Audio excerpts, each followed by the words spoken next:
오늘 하나님께서 우리에게 주시는 말씀은 신명기 5장 15절입니다. 한 절인데요. 신명기 5장 15절 말씀, 짧은 구절이니까 제가 먼저 한번 읽고 여러분들이 한번 읽고 이렇게 두 번 읽겠습니다. 너는 기억하라.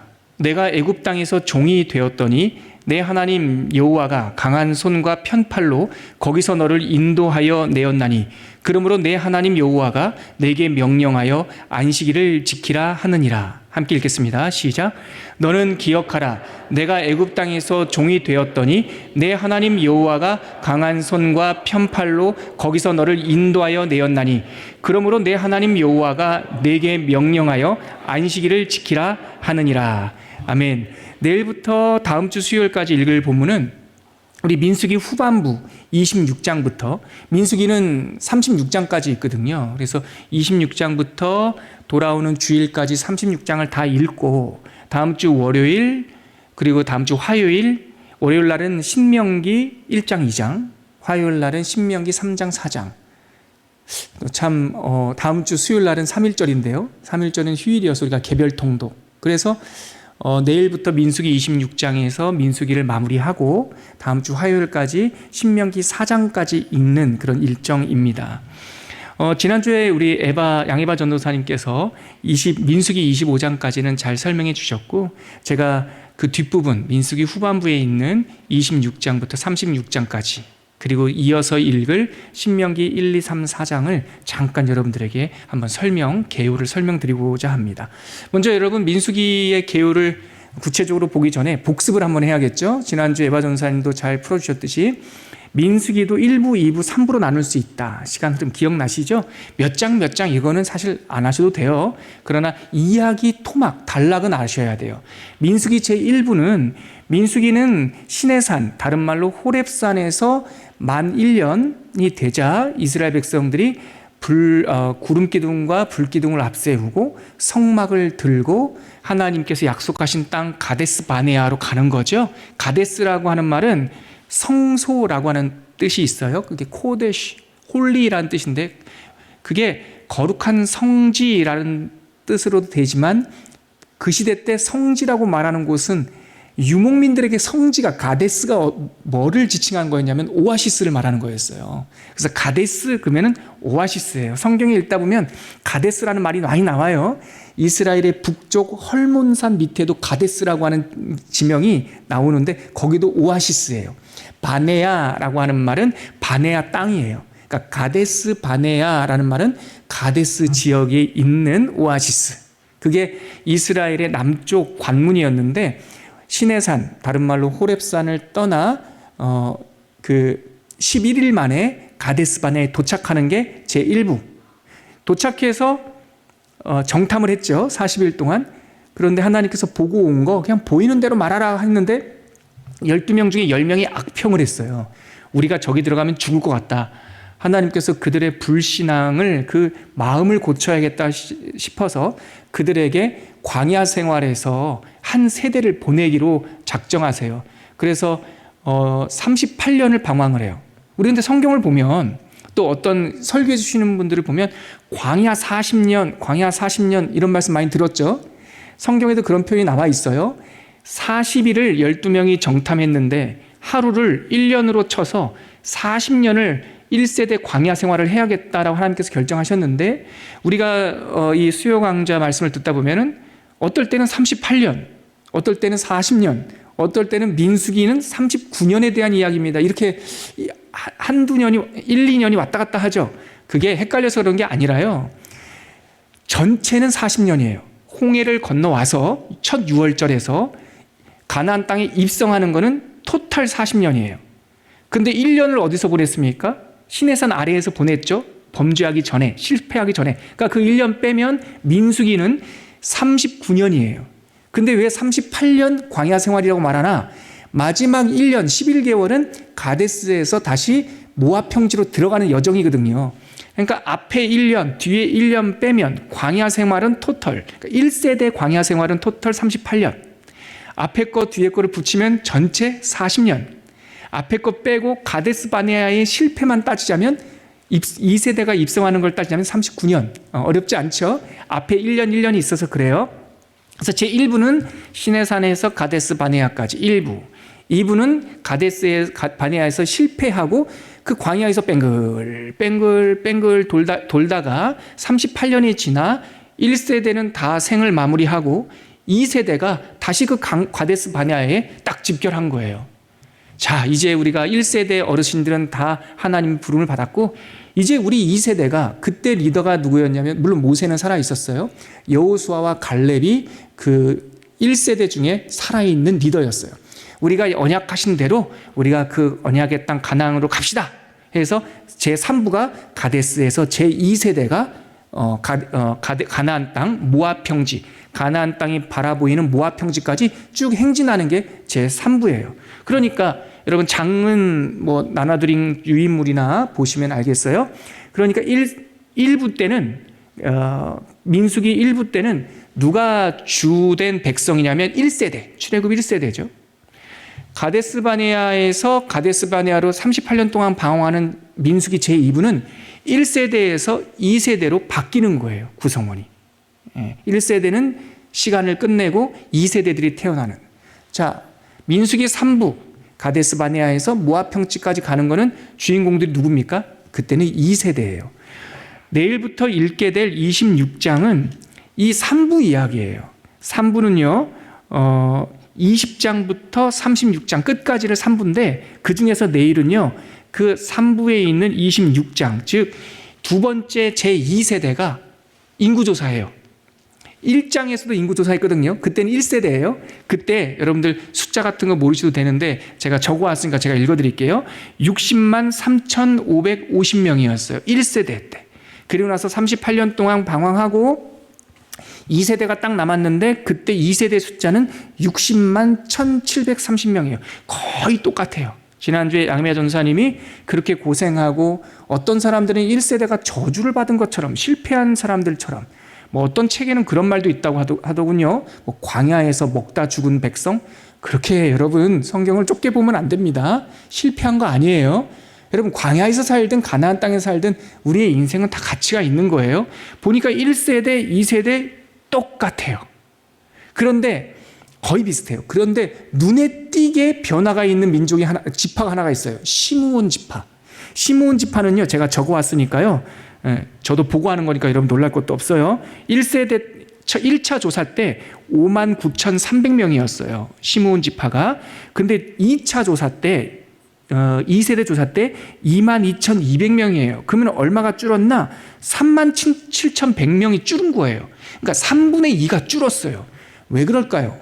거의 대동소이한데 왜 시므온 지파만 이렇게 3분의 2가 인구가 줄었을까요? 이게 바로 발람의 유혹에 빠진 것 때문에 그래요. 이 고스비, 시므리, 이 고스비 사건, 발람의 미혹에 빠졌던 그 지파, 앞장섰던 지파가 시므온 지파고, 시므온 지파의 족장이 시므리였어요. 그러니까 그 발람의 부올의 그 미혹에 빠져서 인구가 한 3분의 2가 줄어버린 거예요. 그게 의미 있는 거고 나머지는 거의 똑같다. 그래서 26장, 내일부터 읽을 26장은 2차 인구조사. 그럼 27장에서 30장은요, 이제 그 언약의 땅에 들어가면 2세대들이 다짐을 하는 거예요. 우리는 하나님 말씀을 잘 지킬 거예요. 우리는 하나님의 그 기업을 까먹지 않고 잃어버리지 않고 기업을 잘 계승할 거예요. 그게 27장부터 30장까지 나와 있는데요. 27장에서는 이제 딸들이, 슬로브앗이라고 하는 사람이 아들이 없이 딸만 있었어요. 원래 장자 계승 원리였는데 아들이 없을 경우에는 딸들도 계승할 수 있다. 여러분, 이게 3,500년 전 문서인데 여성이 기업을 계승할 수 있다라고 하는 이 원리가 이미 들어있었어요. 굉장한, 정말 요즘 사회학적 용어로 말하면 굉장히 진보적인 거죠. 근데 다른 집에 시집을 가잖아요. 고대 사회에도. 그래서 이 가문의 족보가 섞일까봐 아들이 없이 딸만 남겼을 때는 그 딸들이 지파 간 시집을 가지 말고 그 지파 안에서, 아들이 없을 경우에는 그 지파 안에서 결혼을 했으면 좋겠다라고 하는 권면이 27장에 담겨 있고요. 그리고 새로운 땅에 가서 절기를 지켜야 된다는 말이 28장, 29장. 그리고 30장에 가서는 하나님께 서원한 것, 약속한 것은 어떻게 지킬까? 이게 30장 이렇게 담겨 있어요. 그래서 다시 한번 요약하면 27장부터 30장까지는 언약의 땅을 입성할 수 있도록 2세대가 준비하는 것. 그리고 31장에서 33장까지는 뭐냐면요. 요단 모압 평지까지 올라가면서 동쪽에 거주하고 있던 이방 사람들하고 싸움을 했어요. 바산 왕 옥, 시므리 왕 뭐 이렇게 하고 전쟁을 해서 그 요단강 동편 쪽을 차지해요. 그게 31장에서 33장에 나와 있어요. 그리고 그 동편 땅, 요단 동편에 있는 땅은 르우벤 지파, 그리고 갓 지파, 므낫셋 반, 절반, 므낫셋의 2분의 1이 목축업을 중심으로 했기 때문에 이 세 지파에게 요단강 동편 땅을 기업으로 줘요. 이게 31장, 33장이 있는데요. 저는 여러분 이스라엘 총 몇 지파죠? 12지파죠. 요단강 동편에 2지파 반, 요단강 서편에 9지파 반, 므낫셋은 절반이 동쪽에 서쪽에 있었어요. 동쪽에 있는 지파들이 잘 기억이 안 나서 저도 자꾸 헷갈려서 지도를 다 외울 수도 없고, 제가 옛날에 어떻게 외웠냐면 여러분들 좀 도움을 드릴게요. 므낫셋은 장자죠. 첫 아들이 제일 먼저 동편에서 기업을 받았네요. 근데 므낫셋이 우리 한국 사람들은 이해할 거예요. 머리에 갓을 썼어요. 그래서 므낫셋 위에 갓 지파가 있어요. 르우벤, 므낫셋이래요 제가. 르우벤이요. 르우벤이 장자죠. 르우벤이 제일 밑에 1번, 그리고 르우벤 장자가 머리에다가 갓을 썼네요.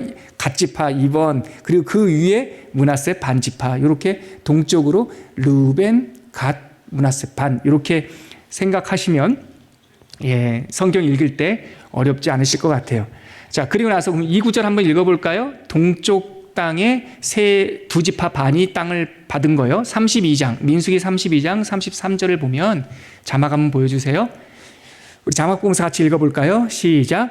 모세가 갓 자손과 르우벤 자손과 요셉의 아들 므낫셋 반 지파에게 요단 동편 아모리 왕 시온의 나라와 바산 왕 옥의 나라를 주되 곧 그 땅과 그 경내의 성읍들과 그 성읍들의 사방 땅을 그들에게 주매. 요 2지파 반이 동쪽 땅을 받았다. 그러면 이제 민수기 마무리는 어떻게 하나? 34장부터 36장까지 이제 땅을 드디어 그 가나안 땅 동편을 주기 시작하면서 분깃을 줄 준비를 하잖아요.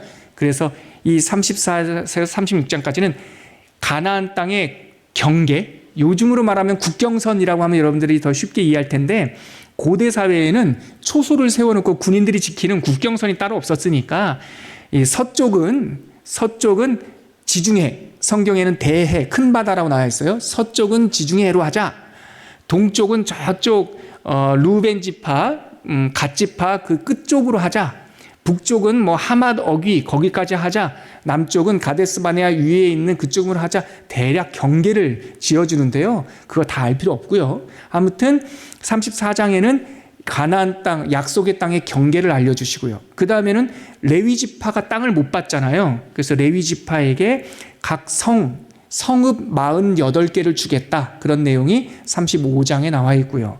36장에 가면 아까도 말씀드렸듯이 아들이 없이 아버지가 천국에 갈 때, 딸만 남았을 때 그 아버지의 그 상속, 그것은 하나님께서 주신 기업이기 때문에 다른 사람한테 팔 수 없다. 아들이 없을 경우에도 딸들이 그 아버지의 기업을 상속해서 대를 이어갈 수 있다라고 하는 내용이 36장에 나와요. 그래서 민수기는 38년, 39년간의 기록인데 맨 마지막 부분에 가면 34, 35, 36장에 가면 하나님께서 주실 약속의 땅에 대한 경계 이야기로 탁 마무리가 돼요. 이렇게 주일날 읽고 나서 다음 주 월요일날 가면 이제 드디어 5번째 책 신명기로 갑니다. 아까 말씀드렸듯이 월요일날 1, 2장, 화요일날 3, 4장, 이렇게 수요일날은 3일절이어서 개별 통독 이렇게 되는데요. 자, 신명기 이야기를 제가 잠깐 말씀드리죠. 모세오경의 5번째 책인 신명기는 하나님의 구원 역사와 동행했던 지난 40년의 시간을 되짚어보는 성경이에요. 그러니까 창세기, 출애굽기, 레위기, 민수기, 신명기 있는데 이 신명기는요, 쉽게 말하면 재방송책, 기억하는 책. 그러니까 시간이 흐르는 게 아니라 그 모압 평지에서 모세가 지난 40년 동안 광야에서 우리가 어떻게 살아왔는지, 어떻게 우리가 홍해를 건넜는지, 가데스바네아에서 왜 우리가 하나님을 믿지 못했는지, 고생하다가 어떻게 우리가 40년 만에 이 모압 평지에 왔는지, 지난 40년간의 하나님과의 결혼 생활을 떠올리는 금혼식과 같다, 이렇게 이해하시면 좋겠어요. 우리가 여태까지 결혼 비유로 모세오경을 풀었죠. 창세기는 출생과 성장 이야기, 출애굽기는 만남과 언약식 이야기, 레위기는 하나님과 행복한 결혼 생활을 하기 위한 원칙들, 민수기는 실제로 하나님과 40년 동안 39년 동안 결혼 생활하는 것, 신명기는 지금까지 40년 동안 살아온 신랑 되신 하나님과 신부된 이스라엘의 지난 시간에 대한 기억. 그래서 제가 금혼식이다, 이렇게 설명하고 싶어요. 그래서 신명기는 그래서 새로울 신, 매울 신 이런 한자가 아니라 우리 한문으로 제목을 붙일 때 거듭신자예요. 거듭신자. 다시금 하나님의 명령을 당신들에게 말한다. 그래서 신명기의 히브리식 이름은 뭐라고 되어 있냐면 데바림이래요. 데바림. 따바르라고 하는 말씀에다가 뒤에다가 복수, 영어로는 뒤에다가 s를 붙이잖아요. 히브리어로는 뒤에 이라고 하는 어미를 붙이거든요. 그래서 따바르 그래서 데바림 이렇게 불러요. 이게 뭐냐면 말씀들 이렇게도 부르죠. 그래서 유대인들은 신명기를 말씀들이라고 불러요. 늘 우리가 그 원칙은 신명기 1장 1절에서 그 제목을 따왔죠. 우리 신명기 1장 1절 한번 펴보시겠어요? 오늘 우리가 폈던 신명기 1장 1절 한번 가보시죠. 자, 같이 신명기 1장 1절 자막을 보시면서도 같이 읽겠습니다. 시작. 이는 모세가 요단 저쪽 숲 맞은편의 아라바 광야 곧 바란과 도벨과 라반과 하세롯과 디사합 사이에서 이스라엘 무리에게 선포한 말씀이니라. 여기서 선포한 말씀, 이게 데바림, 이게 요거에서 따서 요 말씀들이라는 말에서 딱 따서 말씀들이라고 하는 제목이 붙었어요. 그래서 신명기의 주제는요. 자, 여기 보십시오. 민수기도 아까 1부, 2부, 3부라고 그랬죠? 신명기도 1부, 2부, 3부예요. 제가 그냥 나눈 게 아니라 신명기는 어떻게 구성되어 있나? 첫 번째 설교, 두 번째 설교, 세 번째 설교 이렇게 되어 있어요. 설교예요. 그러니까 신명기는 쉽게 말하면 모세의 설교문이다 이렇게 생각하시면 돼요.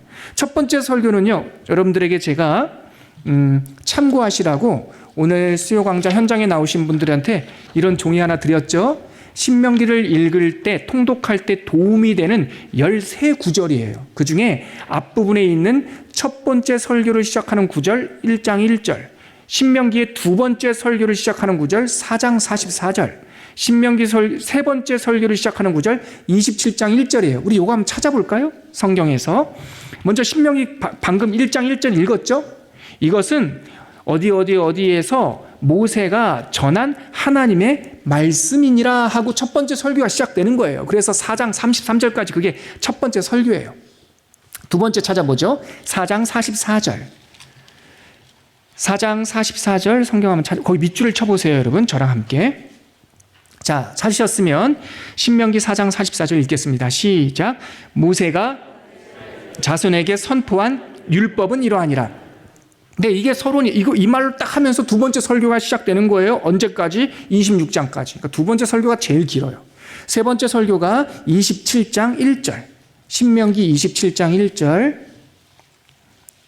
이거 딱 표시해 놓으면 이제 다음 주 월요일부터 신명기 읽으실 때 여러분들이 중간에 이렇게 밑줄 쳐놓은 거를 만나게 되면 반가우실 거예요. 27장 1절 읽을 때 이제 세 번째 설교가 시작되는구나 이렇게 이해하시면 돼요. 자, 27장 1절 읽겠습니다. 시작. 모세와 이스라엘 장로들이 백성에게 명령하여 이르되 내가 오늘 너에게 명령하는 이 명령을 너희는 다 지킬지니라. 자, 첫 번째 1장 1절에서는 선포한 말씀, 첫 번째 설교는 선포한 말씀, 두 번째 설교는 선포한 율법, 세 번째 설교는 하나님께서 백성에게 주시는 명령. 그러니까 여기 한번 보십시오. 신명기는 세 편의 설교인데 첫 번째는 하나님의 말씀, 즉 하나님의 역사예요. 첫 번째 설교 내용이 뭐냐? 우리가 홍해를 건너와서 호렙산에서 가데스바네아까지 갈 때 11일 걸렸는데 이러면서 광야 생활 40년의 역사를 기억하는 게 첫 번째 설교예요. 1장 1절에서 4장 43절까지. 내용이 뭐다? 민수기의 축소판이에요. 신명기의 첫 번째 설교는 민수기 요약해 놓은 거다. 두 번째 설교는요, 뭐예요? 선포한 율법. 여러분, 창세기, 출애굽기, 레위기, 민수기, 신명기 중에서 율법이라고 할 수 있으면 뭘까요? 레위기죠. 두 번째 설교는 하나님께서 이스라엘 백성에게 준 제사법, 절기법, 또 사회법, 관계, 뭐 이런 것들에 대한 율법, 즉 레위기의 축소예요.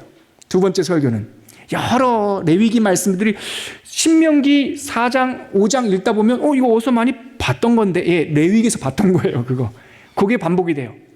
마지막 세 번째 설교는 백성들에게 주는 명령이에요. 그건 뭐예요? 이 세대들한테 너희들이 가나안 땅에 들어가서 이렇게 해야 돼. 들어가면 이렇게 그 이방 민족들하고 섞여 살면 안 돼.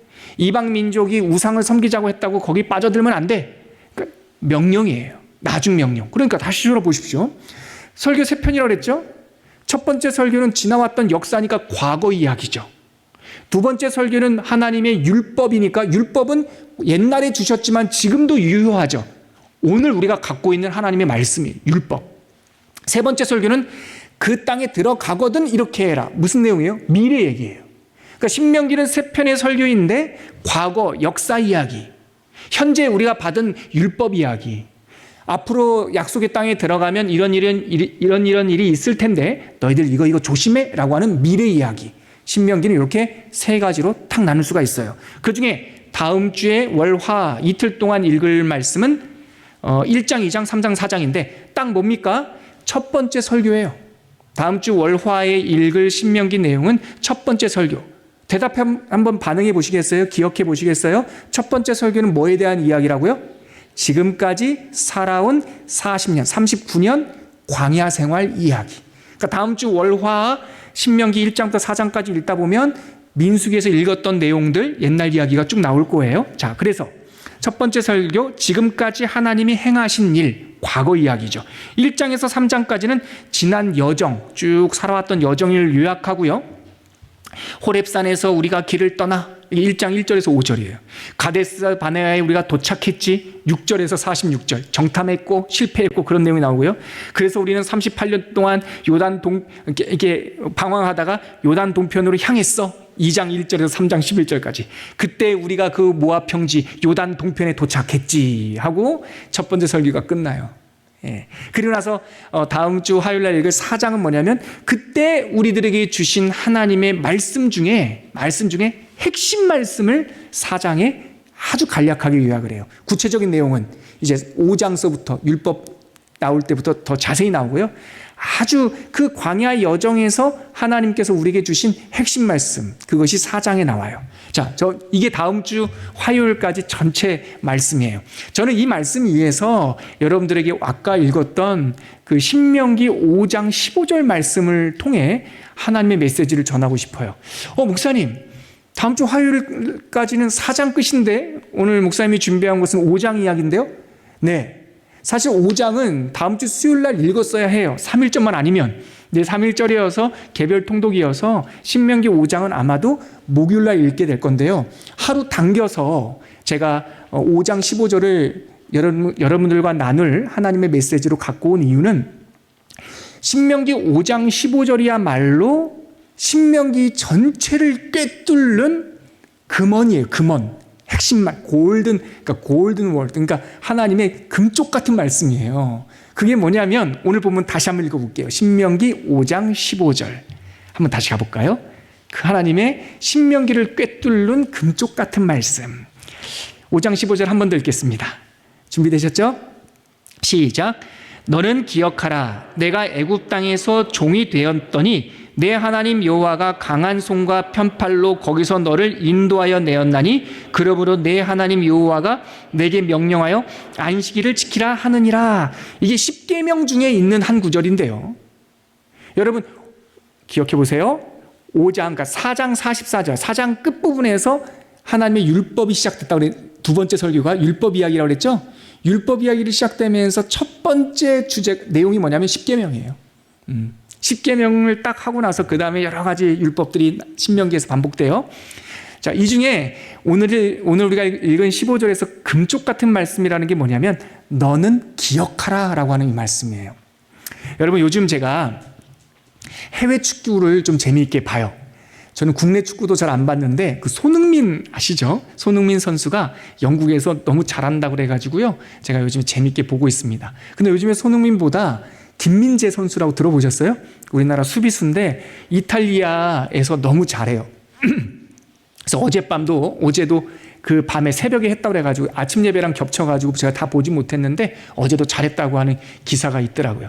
근데 덕분에 그 이탈리아에서 경기하는 김민재 선수 덕분에 그 이탈리아란 나라의 이 지역 감정, 경쟁 의식, 이거에 대해서 다시 한번 기억이 떠올랐어요. 예전에 세계사 공부를 할 때 우리가 알고 있는 이탈리아라는 나라가 지금처럼 이렇게 장화 모양 있잖아요. 장화 모양의 그 앞에 삼각형처럼 생긴 공을 이렇게 차는 듯한 장화 모양, 그 이탈리아 나라는요 1870년대에 생긴 나라예요. 불과 150년 전에는 이탈리아라는 나라가 없었어요. 이 나라에, 이 세상에. 그러면 그 장화 모양으로 생긴 그 땅에 누가 살고 있었나? 약 10개의 나라가, 북쪽에 무슨 베네치아 공국, 피렌체 공국, 밑에 시실리아 등등, 또 교황청령 해서 우리가 알고 있는 이탈리아에 10개 나라가 있었어요. 그래서 북부 이탈리아, 중부 이탈리아, 남부 이탈리아, 그리고 시칠리아 섬이 언어는 같아도 다 다른 문화, 다른 경제, 뭐 이렇게 살았대요. 그래서 지역 감정이 너무 안 좋아요. 축구 보다 보면은 북쪽에 있는 팀하고요, 이 나폴리라고 남쪽에 있는 팀하고 경기를 하면요, 거의 뭐 국가대표 경기처럼 경쟁이 심하더라고요. 이 민족이라는 개념이 있죠. 나라라는 개념이 생각해보면 그렇게 오래된 일이 아니에요. 근데 이탈리아만 그랬던 것이 아니라 독일이라는 나라도, 우리가 알고 있는 그 독일이라고 하는 국경선 있죠? 얼마 안 됐어요, 생긴 지. 프랑스도 마찬가지고요. 그런데 근대 옛날에는요, 나라, 국경 이런 개념이 필요가 없었던 게 통신이나 교통이 발달되지 않아서 다 우리 동네에 이렇게 살았다고요. 그래서 말 통하지, 같이 살지, 먹는 거 비슷하죠. 서로 결혼도 하고, 그러니까 굳이 뭐 민족, 나라, 애국심 이런 말 필요 없었어요, 사실은. 근데 근현대로 오면서 교통도 발달하고 통신도 발달하니까 나라들이 점점 뭉치기 시작하는 거예요. 그래서 비슷한 거를 찾으려고 했고, 거기서 민족주의가 나오고 민족이라고 하는 개념이 나오고 근대적 국가가 나온 거예요, 사실. 섬처럼 이렇게 영국 같은, 일본 같은 섬처럼 이렇게 모여있는 사람들 빼고는요, 불과 150년 전에는 나라, 민족 이런 개념이 별로 없었던 거죠. 근데 현대에 와서 나라가 형성되면서 도대체 그렇게 수백 년 동안, 천몇백 년 동안 따로 살던 사람들이 도대체 무엇 때문에 한 나라로 뭉쳤을까? 정반대로 중국을 보면 현재의 중국이라는 나라가 있는데, 그 나라의 서쪽 끝에 보면 티벳이라고 하는 지역이 있어요. 지금은 국가 행정적으로는 티벳은 중국에 속해 있어요. 근데 티벳 사람들한테 물어보십시오. 자기가 중국 사람이라고 생각하는지. 거의 없습니다. 같은 나라로 묶어놓고 한참 지냈는데도 왜 티벳 사람은 자기가 중국 사람이라고 생각하지 않을까? 자, 보세요. 비슷하지만 완전히 달라요. 1500년 동안 다른 나라처럼 살던 이탈리아는 어떻게 10개 나라가 한 나라가 됐을까? 중국이라는 나라는 힘으로 티벳을 점령하고 있지만, 그래서 100년 가까이 지났지만 왜 티벳은 지금도 나라도 없고 유엔에서 인정도 해주지 않는데 우리는 중국이라고 생각하지 않을까? 도대체 민족, 공동체를 구성하는 그 힘은 뭘까? 사회학자, 역사학자들이 많은 연구를 했어요. 그 중에 프랑스 사상가인 에르네스트 르낭이라는 사람이, 몰라도 돼요. 르낭이라는 사회학자와 이스라엘의 사회학자 타마르 아쉬리라고 하는 이 저명한 사회학자들이 다양한 민족이란 무엇인가, 공동체란 무엇인가, 우리 나라는 도대체 뭔가, 나는 누구인가 라고 하는 이 아이덴티티라고 해요. 정체성. 나는 누구인가? 우리나라는 무엇인가? 민족이란 무엇인가 이런 것을 각자 연구하다가 공통적인 다양한 주장이 있는데 공통적인 그 공통분모를 하나 찾았어요. 그것이 뭐냐면 기억이에요. 기억. 왜 이스라엘 사람들은 10개 나라로 흩어져 살다가 한 나라가 될 수 있었을까? 기억이에요. 같은 사건, 같은 언어, 같은 말을 쓴다라고 하는 것은 같은 경험을 공유하는 거예요. 같은 취향을 공유하는 거예요. 전쟁이 났을 때 우리끼리 싸웠던 적도 있지만 우리가 같은 문화를 갖고 있다라고 하는 공유의식이 기억 속에 있어요. 그래서 르낭이나 또 아쉬리나 이 사람들이 했던 공통적인 말이 뭐냐면 영어 문장인데요. 쉬우니까 제가 한번 읽어드릴게요. Shared memory, shared identity. 기억을 공유하는 것은 정체성을 공유하는 거다. 그러니까 우리는 한민족이에요. 우리는 대한민국이에요. 도대체 뭐예요? 무엇 때문에 우리는 한민족이라는 생각을 해요? 우리는 기억을 공유한다고요. 한반도 이 땅에 살면서 뭐 살수대첩부터 시작해서 임진왜란, 조선시대 때 임진왜란, 고려시대, 신라시대, 그때는 다 다른 나라였죠. 뭐 신라, 백제, 고구려가 다 다른 나라였어요. 그러나 우리는 그 신라, 백제, 고구려가 같은 언어를 썼을 것이라고 보고 또 그때의 그 경험들을 다 우리의 경험으로 우리는 기억한다고요. 굉장히 중요한 개념입니다. 공동체란 무엇이냐? 같은 기억을 공유하는 것이 같은 공동체예요. 나라는 뭐냐? 같은 기억, 좀 어려운 말로는 같은 역사를 기억하는 거예요. 근데 이 현대 사회학의 중요한 개념이 사실은 성경에 있었어요. 이미. 그것이 바로 하나님께서 계속 강조하는 너는 기억하라. 430년 동안 애굽에서 종살이 하던 이 사람들, 그리고요 출애굽할 때 우리 읽었죠? 그들이 홍해를 건너올 때 수많은 섞여 사는 무리들이 있었다. 기억나십니까? 옛날 성경에는, 이 개역개정에는 섞여 사는 무리, 옛날 성경에는 좀 직선적으로 좀 거칠게 표현했어요. 허다한 잡족들이 있다 이렇게 번역했어요. 잡족이라는 말이 조금 거친 말이니까 우리 요즘 성경으로 번역을 할 때 섞여 사는 무리라고 번역을 하죠. 홍해를 건너올 때 꼭 그 야곱의 후손들만 건너온 게 아니란 말이에요. 그 중에는 다양한 잡족들이 섞여 사는 무리들이 있었어요. 그러나 그들이 다 3대가 지나면 이스라엘 총회에 들어왔다고요. 그럼 그들이 같은 하나님의 백성이 될 수 있었던 힘이 뭐냐? 기억이에요. 홍해를 건너온 기억. 바다를 가르신 하나님에 대한 기억. 그 하나님이 우리를 먹이시고 입히시고 살리신 기억. 그래서 신명기는 40년의 광야 생활, 1세대가 하나님 나라에 가고 그 광야에서 태어난 2세대 하나님의 백성들을 하나님께서 모세의 설교를 통해서 모을 때 계속 강조하시는 것은 너는 기억하라. 너는 기억하라. 너는 기억하라. 이 기억하라는 말이 성경에 정말 자주 빈번하게 나오는 단어예요. 구약 성경에서 사랑하라라는 말이 많이 나올 것 같잖아요. 220번 나와요. 제가 컴퓨터 도움 받아가지고요. 아하브, 사랑이라는 단어를 찾아봤더니 정확하게 220번 나와요. 근데 기억이라는 단어, 자카르라고 하는 히브리어를 찾아봤더니 331번 나와요. 그러니까 사랑하다, 사랑이란 말보다 기억하란 말이요. 한 반배 더 나와요. 그리고 이 중에서 명령형으로, 이 중에서 331번 중에서 신명기에만 101번이 나와요. 기억하라, 기억하라, 기억하라. 근데 명령형으로 너는 기억하라. 이게 신명기에 딱 10번 나와요. 정확히. 여러분들에게 유인문을 나눠드린 이유가 그거예요. 성경에 보십시오. 다 찾아볼 수가 없어서 여러분들 유인문을 나눠드렸죠? 거기 보면은 신명기에 나오는 10가지 기억하라가 나와요. 그거를 여러분 다음 주 월요일 날 신명기 읽기 전에 먼저 여러분들 성경을 펴셔서 제가 오늘 나눠드린 그 10구절을 한번 밑줄만 쳐보세요. 그게 마치 바둑돌처럼 바둑집 선수 둔 것처럼 아니면은 징검다리처럼 이 10가지 너는 기억하라를 줄을 쳐놓으면 신명기 34장까지 읽을 때 편해요. 뭔 말이야? 지칠만 하면 또 기억하라가 하나씩 나와요. 이것도 좀 느슨해질만 하면 또 기억하라가 하나씩 나와요. 자, 기억하라 말씀을 우리 오늘 한번 쭉 읽어볼게요. 먼저 신명기 5장 15절.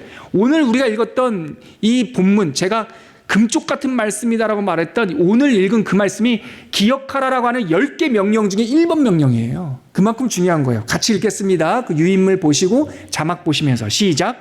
너는 기억하라. 내 하나님 여호와가 강한 손과 편팔로 거기서 너를 인도하여 내었나니 그러므로 내 하나님 여호와가 내게 명령하여 안식일을 지키라 하느니라. 두 번째 명령 신명기 7장 19절 시작. 내 하나님 여호와께서 너를 인도하여 내실 때에 내가 본 큰 시험과 이적과 기사와 강한 손과 편팔을 기억하라. 내 하나님 여호와께서 내가 두려워하는 모든 민족에게 그와 같이 세 번째 8장 2절 시작.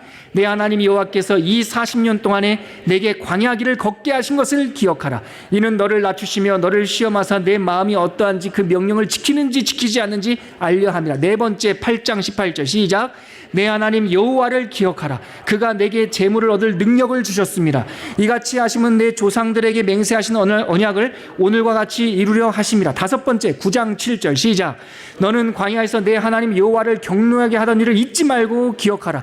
내가 애굽 땅에서 나오던 날부터 그곳에 이르기까지 늘 여호와를 거역하였으되. 여섯 번째 15장 15절 시작.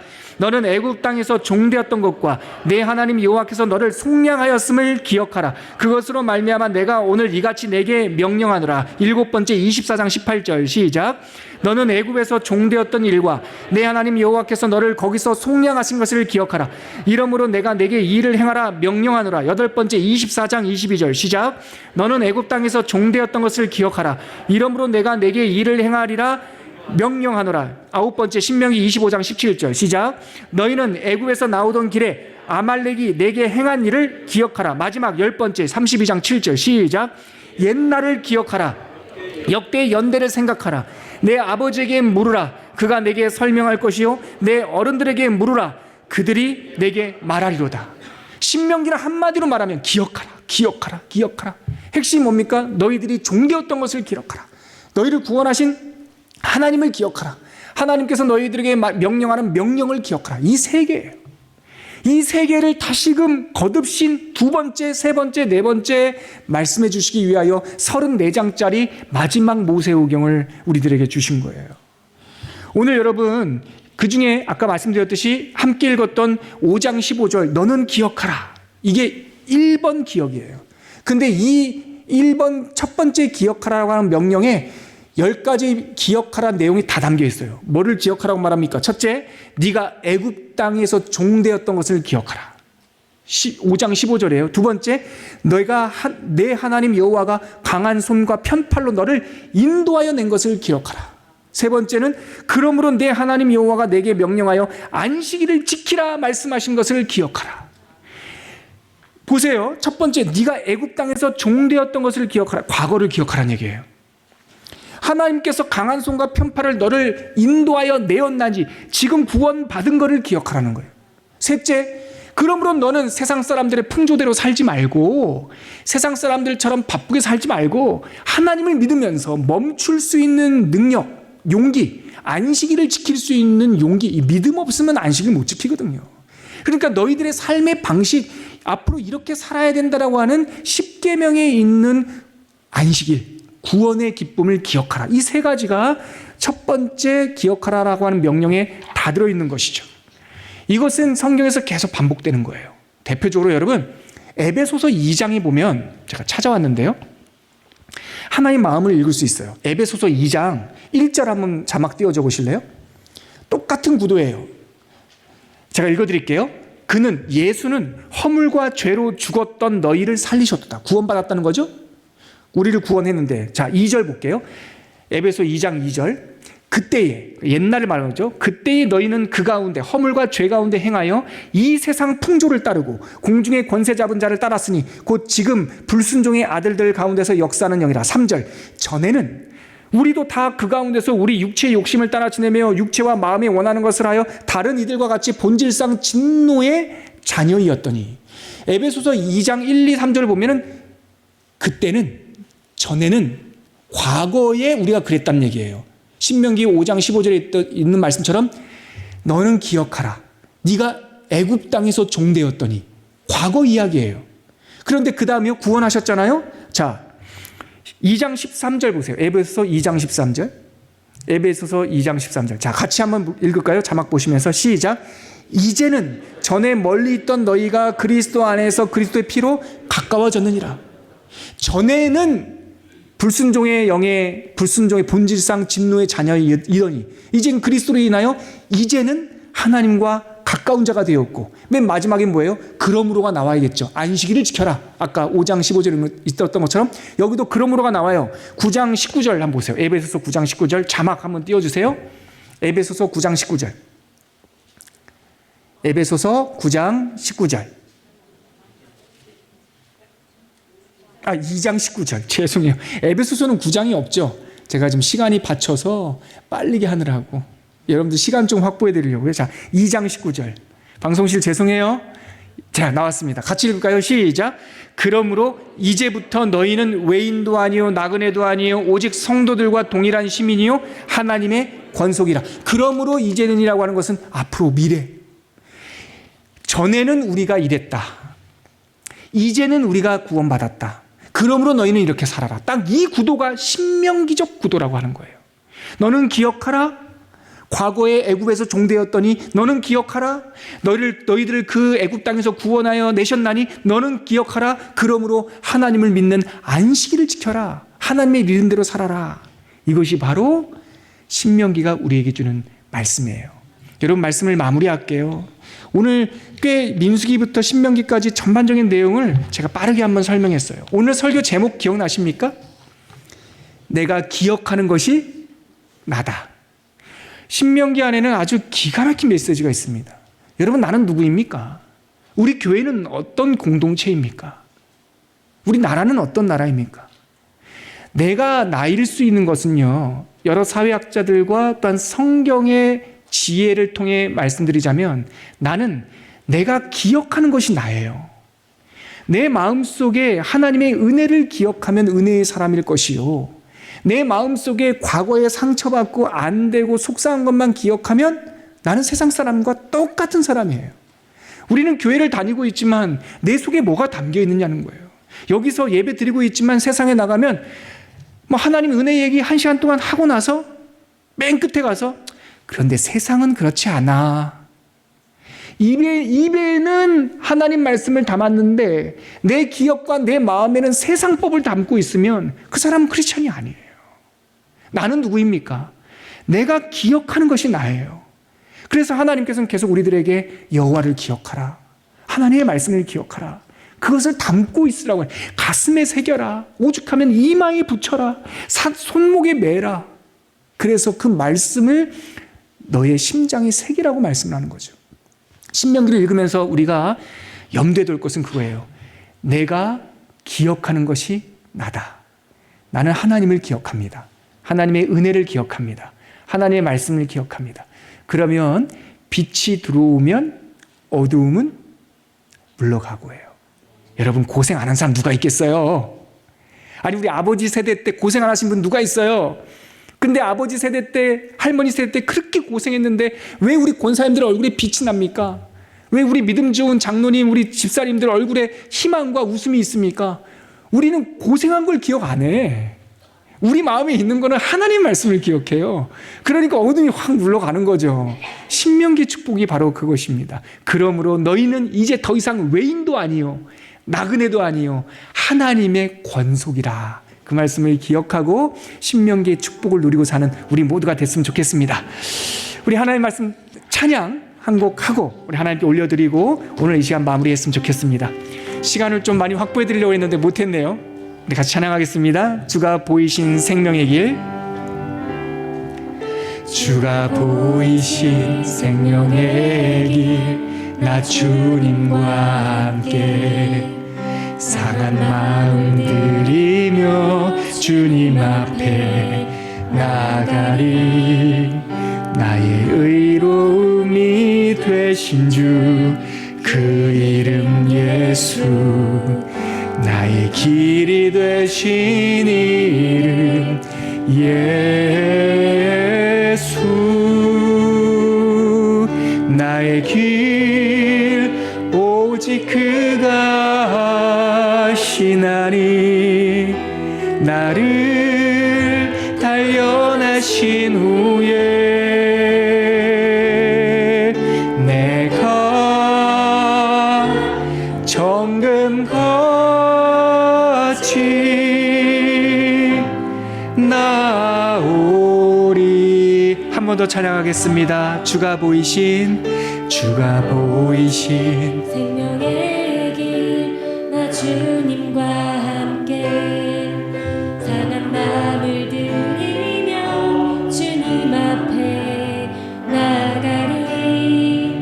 나의 의로움이 되신 주 그 이름 예수, 나의 힘이 되신 이름 예수. 나의 길 오직 그가 하시나니. 나를 단련하신 후에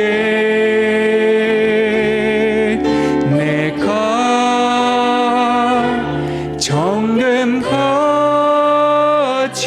정금같이 나오리라. 여러분, 우리가 성경을 보면 하나님의 백성들은 세상에 던져진 존재가 아니라고 그래요. 하나님의 은사와 부르심에는 후회함이 없다고 그랬어요. 우리들에게 분깃을 주실 때, 생명 주실 때 그냥 우연히 주신 거 아니잖아요. 흔들 수 없는 하나님의 사랑, 흔들 수 없는 하나님의 분깃이 우리들에게 있단 말이죠. 그러므로 여러분, 하나님을 기억하며 삽시다. 하나님의 구원을 기억하며 삽시다. 하나님으로 가득 채우며 사는, 그래서 슬픔과 눈물은 사라지고 하나님의 영광과 소망이 가득 차는 우리가 되게 하여 주시옵소서. 그렇게 한번 결단하면서 기도하겠습니다. 하나님 아버지, 은혜 감사합니다. 오늘 주신 말씀을 통해서 너는 기억하라. 네가 과거에는 애굽 땅의 종되었지만 지금은 구원을 받은 사람이고 하나님께서 강한 손과 편팔로 너를 거기서 인도하여 내었다는 사실을 기억하게 하여 주시옵소서. 그리하여 우리가 앞으로 살아갈 때 세상의 풍조를 따라 살지 않도록 도와주시고 하나님의 리듬을 따라 하나님을 신뢰하면서 우리 인생 가운데 평강과 안식, 하나님의 은총이 가득할 수 있는 사람들 될 수 있도록 주여 붙들어 주시옵소서. 내일부터 성경 통독을 할 때 말씀이 열리는 경험이 있게 하시고 한 말씀 한 말씀 속에서 하나님의 은혜와 음성을 들을 수 있는 우리 복된 성도들 될 수 있도록 하나님 인쳐 주시옵소서. 너는 기억하라. 네가 애굽 땅에서 종이 되었더니 네 하나님 여호와가 강한 손과 편팔로 거기서 너를 인도하여 내었나니 그러므로 내 하나님 여호와가 내게 명령하여 여호와의 안식일을 지키라 하느니라. 과거를 기억하고 현대를 살며 현재를 살며 미래를 소망할 수 있는 언약 백성 되게 하여 주시옵소서. 예수님의 이름으로 기도합니다. 아멘.